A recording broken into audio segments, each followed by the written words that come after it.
Hello friends, welcome to Chemistry Champs. In this video we are learning structures of atom and this is the lecture 3 of this chapter.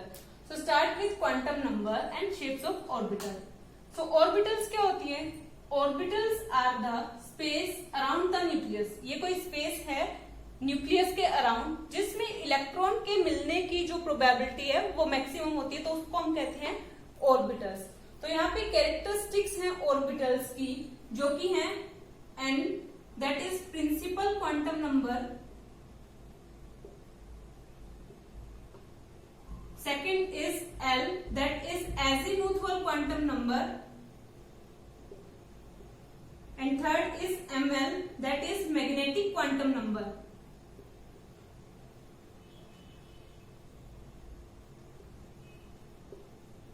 ठीक है, तो ये हमको कब मिलती हैं? जब हम स्क्रूडिंजर को इक्वेशन को हम सोल्व करते हैं तो हमको ये 3 नंबर मिलते हैं.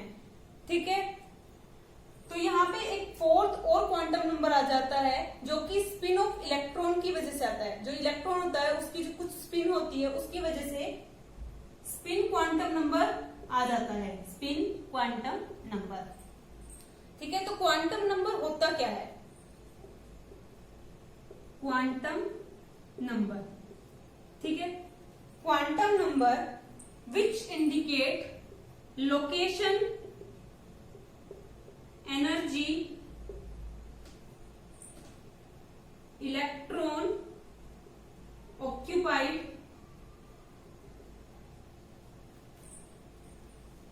Shape and orientation.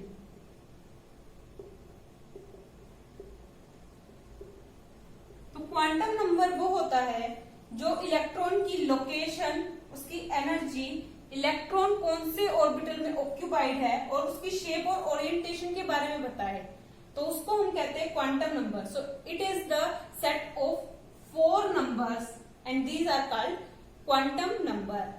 Now we start in discuss. So start with principal quantum number.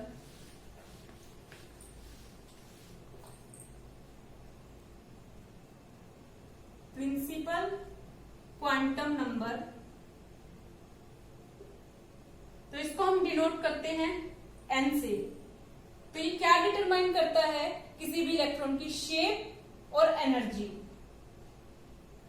Shape and energy, ये किसी भी इलेक्ट्रॉन की शेप और एनर्जी को डिटरमाइन करता है. और ये एक इंटीजर होता है और इंटीजर कहां से स्टार्ट होते हैं?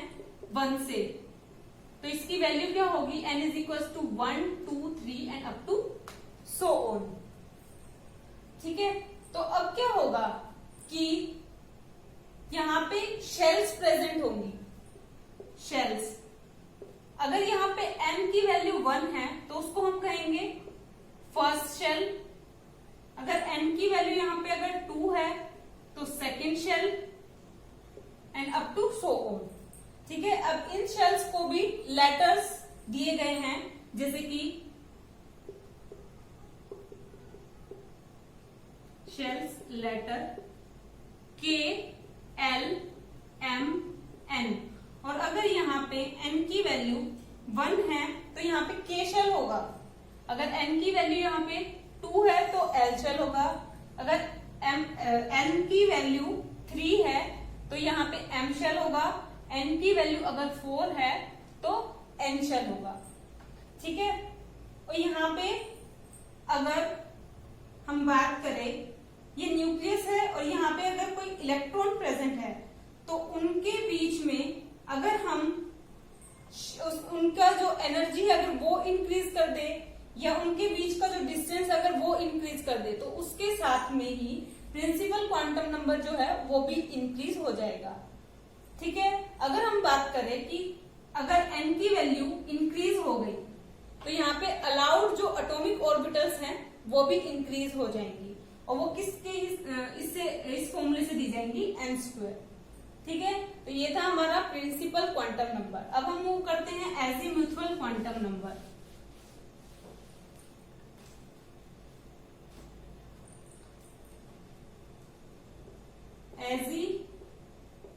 म्यूचुअल क्वांटम नंबर, और इसको हम रिप्रेजेंट करते हैं L से. ठीक है, तो ये क्या डिटरमाइन करता है? ये डिटरमाइन करता है angular momentum of electron.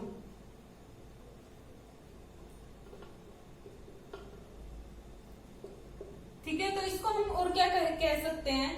Angular quantum number भी कह सकते हैं और सब्सिडियरी क्वांटम नंबर भी कह सकते हैं। एंगुलर क्वांटम नंबर और सब्सिडियरी क्वांटम नंबर। ठीक है, और यहाँ पे जो L की जो वैल्यू होती है वो वेरी करती है 0 to n-1 तक। और यहाँ पे अगर L की वैल्यू 0, 1, 2, 3, 4 है तो इनकी जो नोटेशंस है वो दी गई हैं। नोटेशंस, हाँ एक चीज और, यहाँ पे हमने वहां पे पढ़ा था कि शेल्स होती हैं। ठीक है, तो यहाँ पे क्या होगा, शेल्स के साथ कुछ और सब शेल्स, मतलब इसके जो डिविजन्स प्रेजेंट होते हैं जिसको हम कहते हैं सब शेल, और सब लेवल भी बोल सकते हैं, सब लेवल। तो ये प्रेजेंट होते हैं और सब शेल्स को हम डिनोट करते हैं। सब शेल्स की जो नोटेशन है that is S, P, D, F, G and up to so on. अगर हम बात करें यहाँ पे L की वैल्यू अगर 0 है तो यहाँ पे S सब शेल होगा, L की वैल्यू 1 है तो P सब शेल होगा, L की वैल्यू 2 है तो D सब शेल होगा and up to so on. ठीक है, अगर हम यहाँ पे बोले कि हमारी n की वैल्यू 1 है, प्रिंसिपल क्वांटम नंबर की वैल्यू 1 है, तो यहाँ पे कौन सा सब शेल होगा? तो हम यहाँ बोलेंगे कि यहाँ पे सिर्फ एक ही वैल्यू हो सकती है, तो एक वैल्यू ये है 0 और इसके लिए S सब शेल है। ठीक है, इस तरीके से हम देखते हैं। तो ये है हमारा एजीमुथल क्वांटम नंबर। तो यहाँ पे हम एंगुलर क्वांटम नंबर किसी भी इलेक्ट्रॉन का कैसे निकालते हैं? Angular quantum number of electron under root L into L+1 h/2π। ये फॉर्मूला है, इसमें हम L की वैल्यू जब पुट करते हैं तो यहाँ से angular quantum number of electron की वैल्यू आ जाती है। और इसको हम और क्या लिख सकते हैं? Under root L into L+1 h cut, क्योंकि h डिवाइडेड बाय 2π जो वैल्यू है वो इक्वल होती है h कट के। ठीक है, सो अब हम मूव करते हैं third, that is magnetic quantum number. Magnetic quantum number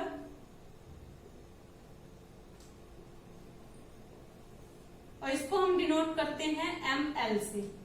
ठीक है, तो यहाँ पे क्या होगा, जो इलेक्ट्रॉन्स प्रेजेंट है वो कहाँ पे प्रेजेंट होंगे? ये हमको किसी भी इलेक्ट्रॉन की शेप के बारे में बताएगा जो कि किसी भी मैग्नेटिक फील्ड के अंदर प्रेजेंट होगा। ठीक है, जब वो मैग्नेटिक फील्ड के अंदर प्रेजेंट होगा तो यहाँ पे प्रिंसिपल मैग्नेटिक क्वांटम नंबर आ जाएगा। और मैग्नेटिक क्वांटम नंबर की जो वैल्यू है वो वेरी करती है -L to +L और ऑल्सो इंक्लूड करती है 0 को। ठीक है, यहाँ पे ये एक चीज और भी बताता है, स्पेशियल ओरिएंटेशन ऑफ ऑर्बिटल्स, उनकी ओरिएंटेशन कैसी है ऑर्बिटल की, ये चीज भी मैग्नेटिक क्वांटम नंबर हमको बताता है। और ml की वैल्यू वेरी करती है -L to +L और ऑल्सो इंक्लूड करता है 0 को। तो हम क्या बोल सकते हैं? -L 0 +L। ठीक है, तो यहाँ पे अगर हमारे पास s ऑर्बिटल है तो उसके लिए हमारी L की वैल्यू कितनी होती है? अभी हमने पढ़ा L की वैल्यू 0 है तो यहाँ पे जो सबशेल आएगा P आएगा, 1 है तो P, 2 है तो D, 3 है तो F, ऐसे आएगा। ठीक है, तो अगर यहाँ पे L की वैल्यू 0 है तो यहाँ हमारे पास S सबशेल आ जाएगा। ठीक है, तो अब हमको S सबशेल में निकालना है मैग्नेटिक क्वांटम नंबर। तो यहाँ पे हमारे पास L की वैल्यू 0, तो हम यहाँ पे पुट कर देंगे -l 0 प्लस 0 और 0 तो इंक्लूड करता ही है, तो ये प्लस माइनस 0 तो कुछ होता नहीं, तो 0 ही है, तो 0 आ गया यहां से, तो 0 आ गया, तो यहाँ पे हमारे पास कितनी ऑर्बिटल्स होंगी? सिर्फ 1 ऑर्बिटल होगी। एस सबशेल के पास हमारी सिर्फ 1 ऑर्बिटल होगी। अगर हम बात करें L की वैल्यू 1 है, ठीक है, तो यहाँ पे हमारा सबशेल तो होगा P, ठीक है, और यहाँ पे हम वैल्यू पुट करते हैं -L2 प्लस L और 0 भी इंक्लूड करता है, तो -1 0 और +1, तो यहाँ पे कितनी वैल्यूज है हमारे पास? 3 वैल्यूज हैं, तो यहाँ पे कितनी ऑर्बिटल्स प्रेजेंट होगी? 3 ऑर्बिटल्स प्रेजेंट होगी। सेम केस अगर यहाँ पे L की वैल्यू 2 है, तो यहाँ पे कौन सा सबशेल होगा? D सबशेल होगा, और यहाँ पे कितनी वैल्यूज आ जाएंगी? -2 -1 0 +1 +2, तो ये हमारे पास 5 वैल्यूज आ गई। तो D के पास कितनी ऑर्बिटल्स होंगी? 5 ऑर्बिटल्स होंगी, ठीक है। लाइक सेम यहाँ पे अगर 3 हो जाएगा, तो यहाँ पे कौन सा शेल होगा? F सबशेल, और इसके पास कितने ऑर्बिटल्स होंगे? यहाँ पे 7 आ जाएगा, ठीक है। ऐसे ही सब चलता रहेगा, और यहाँ पे मैक्सिमम नंबर ऑफ इलेक्ट्रॉन की अगर हम बात करें, तो S के अंदर 2 इलेक्ट्रॉन्स फिल होते हैं, P के अंदर 6, D के अंदर 10, F के अंदर 14। तो ऐसे हम इलेक्ट्रॉन ये फिल करते हैं, maximum number of electron present है, और इसको आगे हम ब्रीफली डिस्कस करेंगे, ठीक है। तो अब हम मूव करते हैं 4th quantum number, that is spin quantum number. Spin quantum number, तो इसको हम डिनोट करते हैं S से। तो ये एक ऑर्बिटल है और ये न्यूक्लियस है, और यहाँ पे अगर इलेक्ट्रॉन प्रेजेंट है, ठीक है, यहाँ पे इलेक्ट्रॉन प्रेजेंट है, यहाँ पे 2 टाइप्स की ओरिएंटेशन होती है। अगर मान लो ये इलेक्ट्रॉन क्लॉकवाइज मूव कर रहा है और ये वाला एंटी क्लॉकवाइज मूव कर रहा है, तो यहाँ पे क्या होगा? स्पिन क्वांटम नंबर प्रेजेंट होगा। क्यों होगा? क्योंकि इलेक्ट्रॉन जो है वो स्पिन कर रहा है किसी भी 2 ओरिएंटेशन में, तो इसको हम कहते हैं स्पिन क्वांटम नंबर। और यहाँ पे स्पिन क्वांटम नंबर की जो वैल्यू है +1/2 भी हो सकती है और -1/2 भी हो सकती है। सो एक वैल्यू होगी हमारी +1/2 और सेकंड होगी -1/2, ठीक है। और हम ये कह सकते हैं कि एक ऑर्बिटल के अंदर 2 ही इलेक्ट्रॉन मैक्सिमम प्रेजेंट होते हैं। जैसे कि एक ऑर्बिटल है, उसके अंदर सिर्फ 2 ही इलेक्ट्रॉन प्रेजेंट होंगे, और एक की जो स्पिन क्वांटम नंबर है वो +12 होगी, और दूसरे की जो स्पिन क्वांटम नंबर -12 होगी। क्योंकि यहाँ पे ये एरो ऊपर की तरफ है, तो इसकी +1/2 एंड ये नीचे की तरफ है -1/2, तो इसको हम ये भी बोल सकते हैं स्पिन अप और स्पिन डाउन, ठीक है। और spin quantum number, spin angular momentum को निकालने का फॉर्मूला है दैट इज √S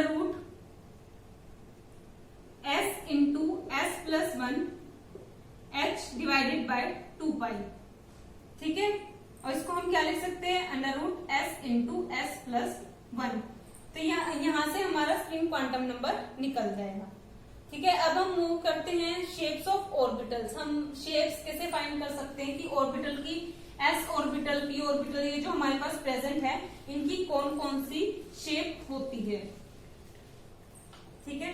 तो स्टार्ट करते हैं shape of S orbital.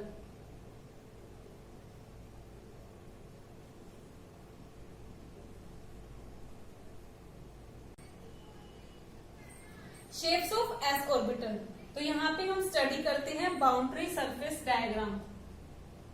Boundary surface diagram,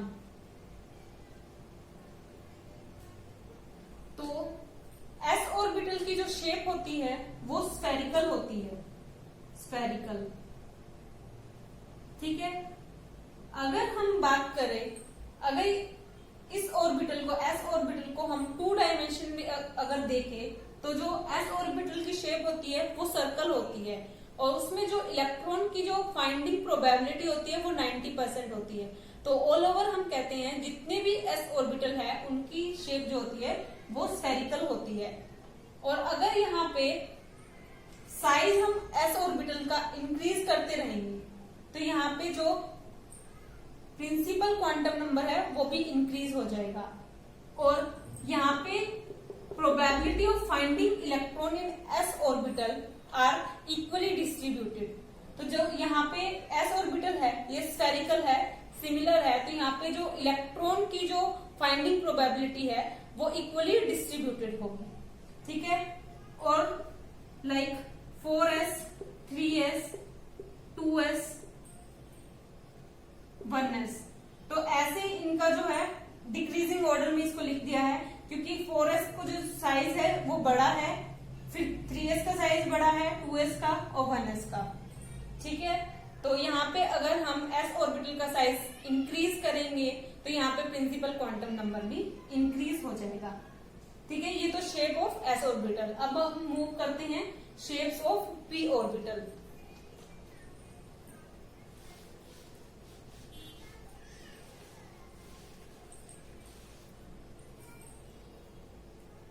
shape of p orbital, ठीक है। अगर हम बाउंड्री सरफेस की बात करें तो यहाँ पे हमको 3 स्ट्रक्चर मिलेंगे।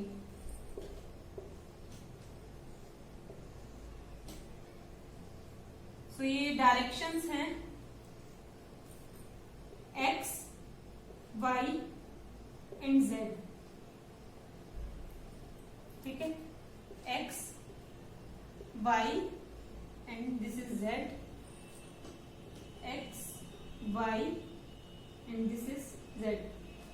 तो जो हमारा p ऑर्बिटल है तो उसके लिए हमारी l की वैल्यू कितनी होती है 1, क्योंकि हमने पढ़ा जब l की वैल्यू 1 होती है तो हमारा p नोटेशन आती है, p ऑर्बिटल्स आते हैं। तो यहां से अगर हम ऑर्बिटल्स निकाले तो कितनी होती है -l टू +l होती है, और इंक्लूड करता है 0 को भी, तो -1, 0 और +1। तो हमको यहाँ से 3 ऑर्बिटल मिलेंगी, ये तो पता चल गया। तो 1, 2, 3 मिलेंगी। तो अगर हम 2p ऑर्बिटल की बात करें तो 2p ऑर्बिटल, तो यहाँ पे हम 2px यहाँ पे x डायरेक्शन के लिए निकालेंगे, 2py के लिए, 2pz के लिए। तो जो यहाँ पे हमको 2 सेक्शन मिलते हैं p ऑर्बिटल्स के लिए, जिसको हम बोलते हैं लोब्स। लाइक ये जो है, ये जो शेप है इसको हम बोलते हैं लोब। इसमें हमको ये 2 सेक्शन मिलते हैं, इसको हम कहते हैं लोब्स। और इसमें जब ये लोब्स, ये जो पॉइंट यहाँ पे मिल रहा है, यहाँ पे जो इलेक्ट्रॉन की फाइंडिंग प्रोबेबिलिटी है वो 0 होती है। तो ये तो फिगर है, ये शेप है 2px ऑर्बिटल का, क्योंकि ये x डायरेक्शन में प्रेजेंट है। अगर हम 2py की बात करें तो ये y डायरेक्शन में प्रेजेंट होगा, ठीक है। और अगर हम z डायरेक्शन की बात करें तो ये लोब्स हमारी z डायरेक्शन में प्रेजेंट होंगी। तो ये होगी शेप्स ऑफ p ऑर्बिटल। और अगर यहाँ पे हम same as it is case, अगर क्वांटम नंबर की जो वैल्यू है अगर वो इंक्रीज कर दे तो यहाँ पे जो शेप्स है वो भी इंक्रीज हो जाएंगी और एनर्जी भी इंक्रीज हो जाएगी। सो 4p, 3p, 2p होता है, 1p तो होता ही नहीं है, ठीक है। तो ऐसे हो जाएगी। और इसमें क्या होता है, जो शेप है p ऑर्बिटल्स की और एनर्जी जो होती है इन p ऑर्बिटल्स की आइडेंटिकल होती है, बट क्या डिफरेंस होता है, इनकी जो शेप की जो इनकी लोब्स की जो ओरिएंटेशन होती है सिर्फ उसी में डिफरेंस होता है, ठीक है। तो ये तो था शेप ऑफ p ऑर्बिटल। अब हम मूव करते हैं shape of d orbitals. Shape of d orbitals, तो अगर हम यहाँ पे बात करें d ऑर्बिटल्स की तो l की वैल्यू हमारी क्या होगी 2, और यहाँ पे हमारी quantum number, principal quantum number n की वैल्यू क्या होगी 3। क्यों होगी, क्योंकि यहाँ पे हम लेते हैं l की वैल्यू या तो 0 to n-1 लेते हैं l की जो वैल्यू होती है, तो अगर हम यहाँ पे बात करें n-1 इज इक्वल टू 3-1, तो तभी हमारी वैल्यू 2 आएगी l की। तो मिनिमम हमारी जो प्रिंसिपल क्वांटम नंबर है उसकी वैल्यू 3 होनी चाहिए, तभी हमारा d ऑर्बिटल आ पाएगा। तो यहाँ पे हमको 5 शेप्स मिलेंगी। तो ये है x y, ठीक है, ये y z,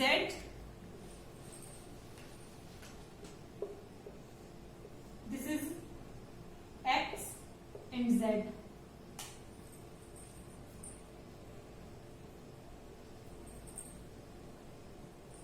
तो यहाँ पे l की वैल्यू 2 है, अगर हम प्लस l 0 और माइनस l के हिसाब से निकालें तो क्या होगा, +2 +1 0 -1 -2, ठीक है। तो ये वैल्यूज होगी, कितनी ऑर्बिटल्स मिलेगी हमको, 5। तो सबसे पहले जो मिलेगी वो है dxy, dxy प्लेन में हमको मिलेगी। तो ये हमारा x प्लेन है, x, ठीक है, और ये हमारा y है, y, ठीक है। ये हो गया dxy, same as it is dyz। तो ये तो है हमारा y एंड ये हमारा z, और ये हमको लॉब्स मिलेंगी। और सेम वही केस होगा, अगर यहाँ पे जब दोनों लॉब्स इंटरेक्ट हो रही है तो यहाँ पे इलेक्ट्रॉन की जो प्रोबेबिलिटी है वो नहीं, मतलब प्रोबेबिलिटी बिल्कुल भी नहीं होगी, क्योंकि यहाँ पे दो लॉब्स टच कर रही हैं, ठीक है। अब हम dxz, तो ये हमारा x, ये z प्लेन, ठीक है। तो 3 ऑर्बिटल्स तो हमको मिल गई, 2 और मिलेंगी। सो x, ये y डायरेक्शन, ठीक है। तो अब हमको मिलेगी dx² माइनस y²। तो हमको सिर्फ x² पे बनाना पड़ेगा, प्लेन के अंदर नहीं, एक्सिस पे बनाएंगे। तो dx² और ये y के ऊपर बनाएंगे। सो ये हमारा हो जाएगा dx² माइनस y², ठीक है। Last orbital that is x and this is z direction. तो यहाँ पे क्या होगा, हम बनाएंगे dz²। तो dz² बनाने के लिए सबसे पहले जो लोब आएगी वो z डायरेक्शन में आ जाएगी, और कुछ इस तरह की कंसेंट्रिक सर्कल्स मिलेंगी, तो इसको हम कहेंगे dz²। तो ये जो शेप होंगी वो d ऑर्बिटल्स की होंगी, ठीक है। तो हमने इसमें इस वीडियो में पढ़ा quantum number, that is principal quantum number, azimuthal, magnetic and spin quantum number, और शेप्स हमने s orbital, p orbital and d orbital की पढ़ ली, ठीक है। तो that's for this video guys. So thank you so much for watching, and hit the like button, share with your friends and subscribe to my channel. Thank you so much. And in the next video we are studying how to fill electron in these orbitals. So thank you so much.